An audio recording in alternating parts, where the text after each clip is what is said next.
Friends, welcome back to my YouTube channel banking पाठशाला। Banking पाठशाला पिछले 4 वर्षों से अब सभी बैंकर साथियों को banking related topics, economic related topics पर अपडेट करती आ रही है और मुझे आपको ये बताते हुए बहुत प्रसन्नता हो रही है कि आपका भरपूर समर्थन मेरे यूट्यूब चैनल को मिल रहा है। अतः मैं आरंभ में ही आपसे विनम्र अनुरोध करता हूँ कि आप मेरे चैनल को सब्सक्राइब करें, मेरे वीडियोस को लाइक और शेयर जरूर करें। बेल आइकन बटन दबाने के बाद मेरे वीडियोस पर अपने ब्यूटीफुल कमेंट्स मुझे जरूर भेजें। आज जिस विषय पे मैं बात करने वाला हूँ उसके 4 मेन हेडिंग्स हैं। पहला ग्रीन वॉशिंग, दूसरा ग्रीन डिपॉजिट्स, तीसरा ग्रीन प्रोजेक्ट्स और चौथा ग्रीन बॉन्ड्स। सब कुछ ग्रीन, ऐसा क्यों और ये विषय महत्वपूर्ण क्यों है? क्योंकि आज हमारी सरकार और पूरे विश्व में सभी सरकारें इंक्लूडिंग यूनाइटेड नेशंस, ऐसी एजेंसीज इस बात में लगी हुई हैं, पूरा जोर दे रही हैं कि किस तरीके से हम अपने एनवायरनमेंट को, अपने प्लेनेट अर्थ को और ब्यूटीफुल और अच्छा लिवेबल अपने आने वाली जनरेशन्स के लिए छोड़ के जा सकते हैं। तो आइए आरंभ करते हैं ग्रीन वॉशिंग से, जिससे हम सभी को बहुत सतर्क रहने की आवश्यकता है। ऐसा मैं क्यों कह रहा हूँ? क्योंकि ग्रीन वॉशिंग 1986 में ये टर्म कॉइन किया गया था बाई जे वेस्टरवेल्ड के द्वारा। ये एक सज्जन है जे वेस्टरवेल्ड, जिन्होंने इस टर्म को कॉइन किया। और इस टर्म के माने क्या हैं? इस टर्म के माने हैं कि कुछ कॉरपोरेशंस, कुछ कॉरपोरेट्स, कुछ कंपनियां ऐसे दावे करती हैं और ऐसी मार्केटिंग गिमिक्स अपनाती हैं, ऐसे मार्केटिंग टूल्स यूज़ करती हैं कि वो अपने प्रोडक्ट्स और सर्विसेज के विषय में बहुत सारी बातें और ऐसा एक परसेप्शन और ऐसा एक नैरेटिव क्रिएट करती हैं कि उनके प्रोडक्ट और सर्विसेज बिल्कुल इको फ्रेंडली, एकदम साफ सुथरे, बिल्कुल लो कार्बन एमिशन और नेग्लिजिबल कार्बन एमिशन होता है, ऐसा प्रोजेक्ट करती हैं और कंज्यूमर्स को इन तमाम गिमिक्स के माध्यम से बेफूल करती हैं, जबकि ऐसा होता नहीं है। वो उनके मिसलीडिंग क्लेम्स होते हैं और बहुत सारी ट्रिक्स होती हैं जो कंज्यूमर्स को कंपेल करती हैं to accept that these products are eco friendly, environmentally good products. In fact, those products are not. तो इस कॉन्सेप्ट को ग्रीन वॉशिंग कहा जाता है। मार्केट के जरिए आप अपना उसमें more money and time bar bar TV पे दिखाते रहिए कि हमारा ये प्रोडक्ट इतना इको फ्रेंडली है, ये फीचर हैं, ये फीचर्स हैं, और ये सब मिसलीडिंग फैक्टर्स होते हैं। एक परसेप्शन कंज्यूमर के माइंड में बनता है तो वो इन प्रोडक्ट्स को, because everybody is now environment conscious, तो वो खरीदते हैं। इसमें ऑर्गेनाइजेशन को गेन होता है, society at large will be the loser. अब 4 तरह की होती है हमारी ग्रीन वॉशिंग। पहली ग्रीन वॉशिंग होती है जहां पर वो लेबलिंग करते हैं अपने प्रोडक्ट्स पर, उसको हम कहते हैं मिसलीडिंग लेबलिंग, कि लेबल करेंगे कि 100% ऑर्गेनिक प्रोडक्ट, जबकि वो होगा नहीं। दूसरी होती है मिसलीडिंग क्लेम्स और हाइडिंग ट्रेड ऑफ्स और इररिलेवेंट क्लेम्स। ये तीनों चारों फैक्टर्स वो यूज कर लेते हैं। हाइडिंग ट्रेड ऑफ्स में कि आपको बताएंगे कुछ और एक्चुअली होगा कुछ।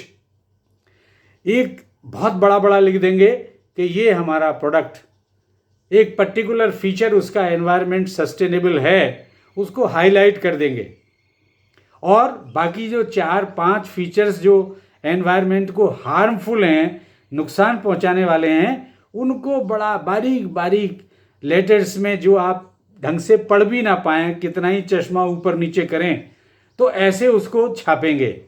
तो ये हमारे होते हैं हिडन ट्रेड ऑफ्स और misleading claims. 100% environment friendly, organic, 100% organic, लेकिन होते नहीं हैं। और इररिलेवेंट क्लेम्स, हमारे यहाँ से पेट्रोल डीजल लीजिए, हमारा पेट्रोल डीजल आपका वेरी लो कार्बन एमिशन करता है, बहुत ही कम पॉल्यूशन क्रिएट करता है। आपने अभी तक ऐसा पेट्रोल पंप तो नहीं देखा होगा, मैंने तो कम से कम नहीं देखा है। तो ये सब होते हैं उनके मिसलीडिंग क्लेम्स, टॉल क्लेम्स। तो वो सब हमारे आते हैं इनमें कि आपको हर फैक्टर से, मार्केटिंग से, एडवर्टीजमेंट से मिसलीड करते हैं।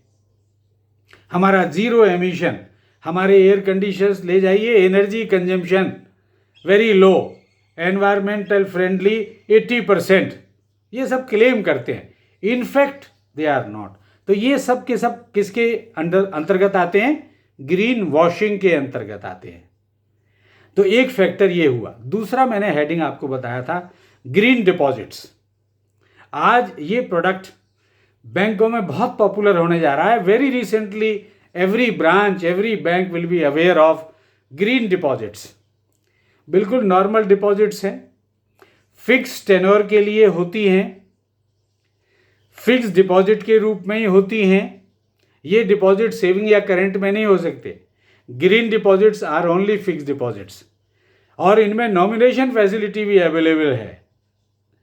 कंडीशन इन डिपॉजिट्स की सिर्फ ये है कि जो भी मनी आप इन डिपॉजिट्स के माध्यम से कलेक्ट करेंगे उसको आप लेंड कर सकते हैं to finance only the green projects, और किसी पर्पस से उनको आप यूटिलाइज नहीं कर सकते हैं। ये ग्रीन डिपॉजिट्स के बारे में होती है बात। मैच्योरिटी पर उनको वैसे ही इंटरेस्ट जैसा वो डिपॉजिटर चाहेगा, मंथली, क्वार्टरली, हाफ ईयरली या ईयरली पेमेंट करेंगे बैंक्स। मैच्योरिटी पर भी पेमेंट कर सकते हैं एक्यूमुलेटेड इंटरेस्ट प्लस दी प्रिंसिपल अमाउंट, जो नॉर्मल एफडीज में भी हम लोग करते हैं।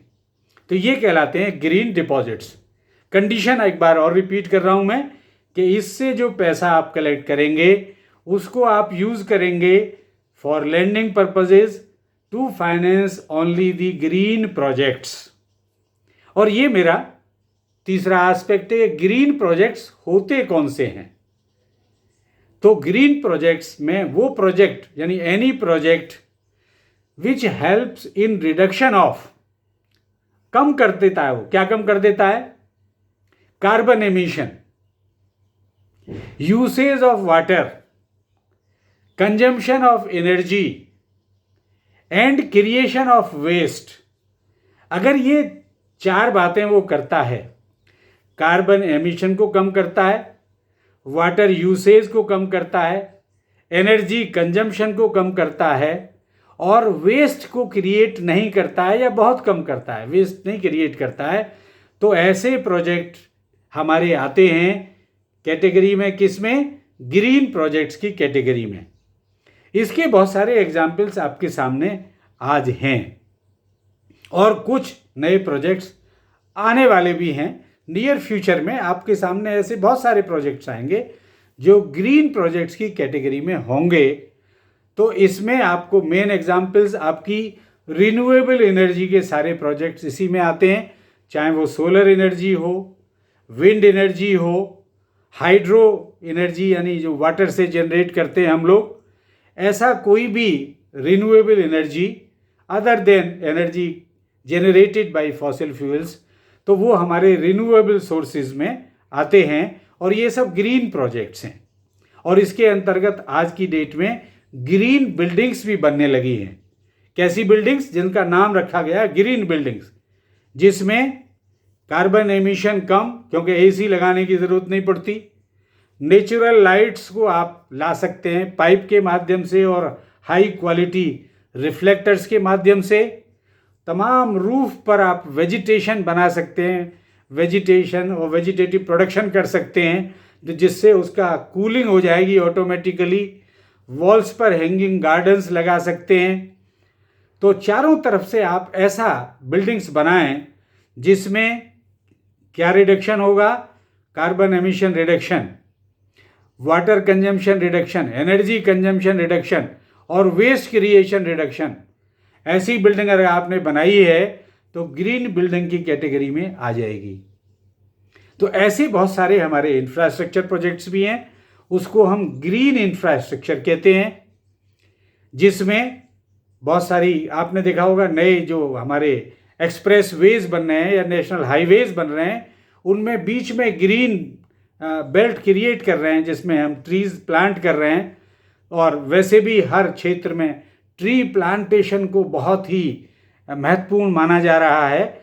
और उससे क्या होगा, अगर प्लांट करते हैं ना तो रेन वाटर स्ट्रीट बना रहे हैं, रेन वाटर हार्वेस्टिंग कर रहे हैं। इंफ्रा प्रोजेक्ट्स में भी ये सब चीज़ें ध्यान रखी जा रही हैं। तो वो भी हमारे कैसे प्रोजेक्ट होंगे, ग्रीन इंफ्रास्ट्रक्चर प्रोजेक्ट्स। तो ऐसे बहुत सारे प्रोजेक्ट्स हमारे होंगे जो इसी कैटेगरी में आएंगे। अब आप आते हैं ग्रीन बॉन्ड्स के बारे में। अब ग्रीन बॉन्ड्स 25 जनवरी और 9 फरवरी को हमारे यहाँ गवर्नमेंट इशू कर चुकी है, और बाकी पूरी दुनिया अक्रॉस द ग्लोब ये ग्रीन बॉन्ड्स, इनको कभी कभी क्लाइमेट बॉन्ड्स भी हम कहते हैं। ये मेरा चौथा एस्पेक्ट था या चौथा हेडिंग था। इस पर पूरा ध्यान है इस समय।